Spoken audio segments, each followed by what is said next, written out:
Jadi polisi seperti malaikat, nggak pernah salah. Nah ini berbahaya sekali. Nah maka itu sekali lagi kami tidak akan diam. Jadi polisi seperti malaikat.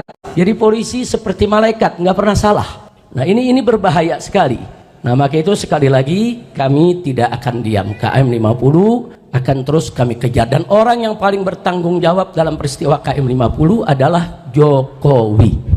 Artinya supaya apa? Supaya kalau sayanya terbunuh atau FPI-nya, laskarnya terbunuh, orang akan menganggap biasa. Ini kan orang Bareno, kemudian juga ada Dr. Fadilah tadi yang juga sudah menyampaikan, ada Profesor Dr. Egy Sujana yang juga semua sudah menyampaikan mauidhahnya, tausiahnya yang luar biasa. Tidak juga lupa Al-Habib Hamid, begitu juga Habib Zaki yang duduk di sebelah kanan dan kiri saya, yang bukan saja memberikan motivasi kepada segenap jamaah, tapi juga sekaligus mengikrarkan kembali semangat beliau-beliau untuk tetap istiqamah berjuang mencari ridha Allah dan Rasulullah Sallallahu Alaihi Wasallam. Baik, tidak banyak yang saya mau sampaikan. Tolong dicatat baik-baik bahwa KM 50 tidak boleh kita lupakan. KM 50 akan terus untuk kita usut, karena KM 50 ini merupakan satu tragedi luar biasa. Saya sudah sampaikan pada saat terjadinya KM 50, kalau sekali KM 50 dibiarkan, maka akan terulang lagi KM 50 yang lain. Nah buktinya sekarang kita lihat berapa banyak orang-orang yang dibunuh oleh polisi, tapi kemudian begitu siaran pers disiarkan, orang tersebut katanya melawan, bawa senjata, polisi terpaksa. Nah akhirnya yang terjadi persis seperti KM 50, sudah korbannya diculik, disiksa, dibunuh, difitnah, dan itu terus terulang sampai peristiwa terakhir di Semarang, seorang anak SMK begitu juga. Dia tidak tawuran dibilang tawuran, tidak bawa senjata dibilang bawa senjata, dipamerkan senjata dalam siaran persnya. Nah jadi lagi-lagi terulang, lagi-lagi terulang. Jadi warga masyarakat dibunuh terus difitnah. Nah ini nggak boleh dibiarkan. Ini kenapa bisa terjadi lagi, itu tadi karena KM 50 dibiarkan, akhirnya mereka menganggap ke depan ini bunuh orang tuh gampang kok.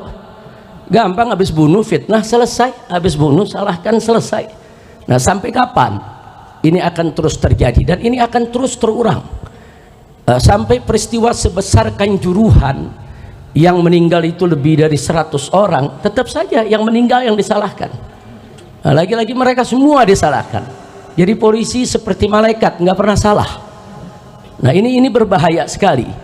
Nah maka itu sekali lagi kami tidak akan diam. KM 50 akan terus kami kejar, dan orang yang paling bertanggung jawab dalam peristiwa KM 50 adalah Jokowi.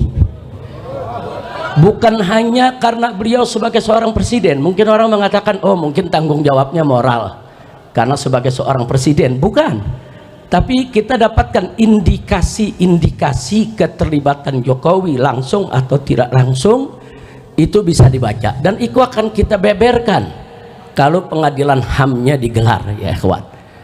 Nah jadi jelas sekali dari sebelum terjadinya peristiwa KM 50 bagaimana Jokowi mengerahkan Kopsus, Komando Operasi Khusus ke Petamburan, lengkap dengan persenjataannya untuk nakut-nakuti saya dan keluarga. Itu sudah pengkondisian. Kemudian bagaimana seorang Pangdam Jaya sebelum kejadian menantang-nantang FPI di Monas dan mengancam-ngancam saya. Begitu juga bagaimana seorang Kapolri ketika itu, Idham Aziz, dengan Kapolda ketika itu luar biasa, mengancam dengan ancaman yang luar biasa sebelum terjadi peristiwa KM 50. Semua itu merupakan cipta kondisi, seolah-olah saya dan FPI adalah orang yang kelompok berbahaya, sehingga kalau ke depan dibunuh ya nggak apa-apa, namanya juga orang berbahaya. Jadi dicipta kondisi dulu supaya masyarakat melihat FPI ini bahaya, Habib Rizik ini bahaya, Petamburan ini bahaya. Terus diciptakan kondisi dengan bantuan para buzzer yang luar biasa menyebar fitnahnya. Begitu opini terbentuk bahwa FPI ini berbahaya, Habib Rizik berbahaya, barulah terjadi peristiwa KM50.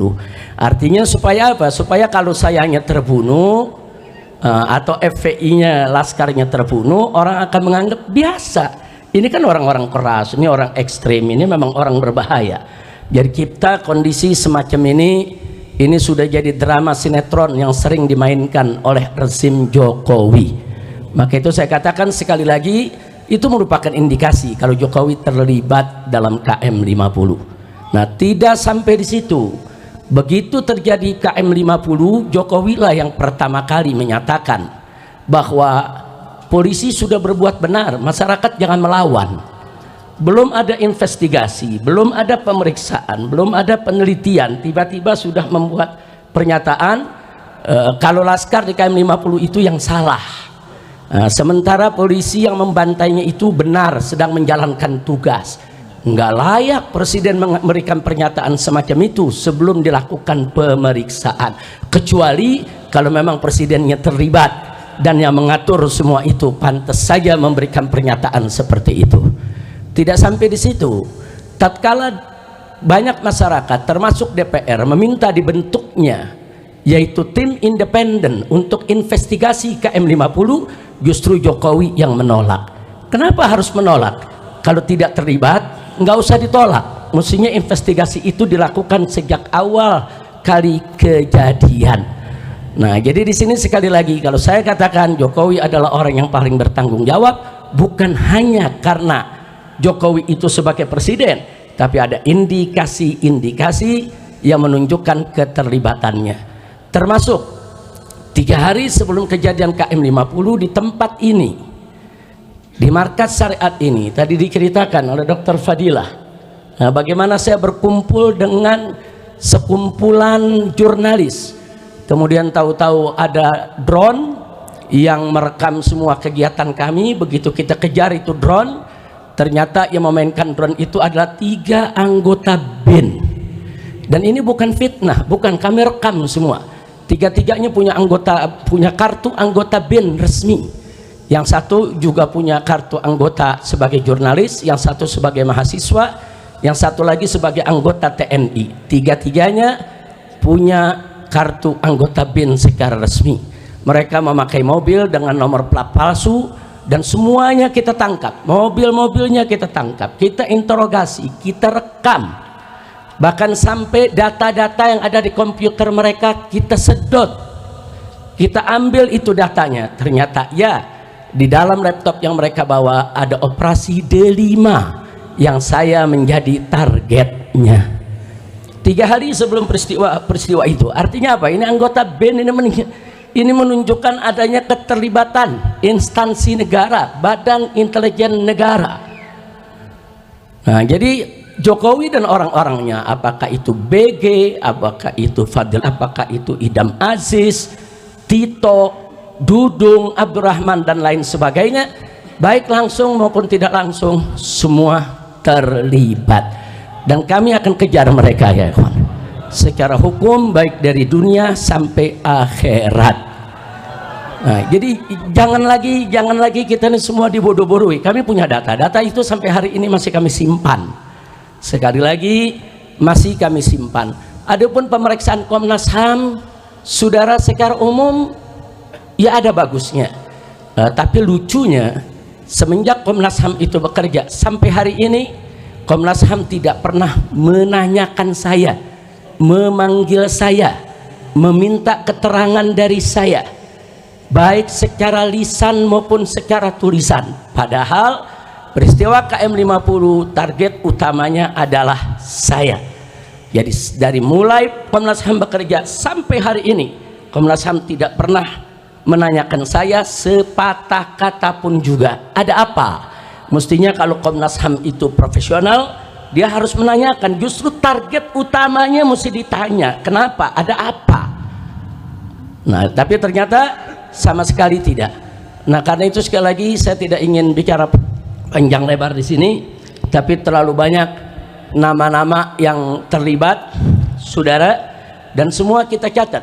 Ada 35 nama aparat yang kami catat. dari yang pangkatnya jenderal sampai yang pangkatnya di bawah, semua kami catat orang-orang yang terlibat daripada peristiwa KM 50. Di sana kita lihat, saudara, ada Kombes Polisi TB Adi Hidayat, dulu menjabat sebagai Diskrimum Polda Metro Jaya. Ini yang memberikan surat tugas untuk terus menguntit saudara saya sekeluarga. Surat tugasnya resmi yang menandatangani orang ini. Orang ini sama sekali tidak dipecat, bahkan pangkatnya dinaikkan. Sekarang sudah dapat bintang. Nah, kemudian masih ada lagi AKBP Handi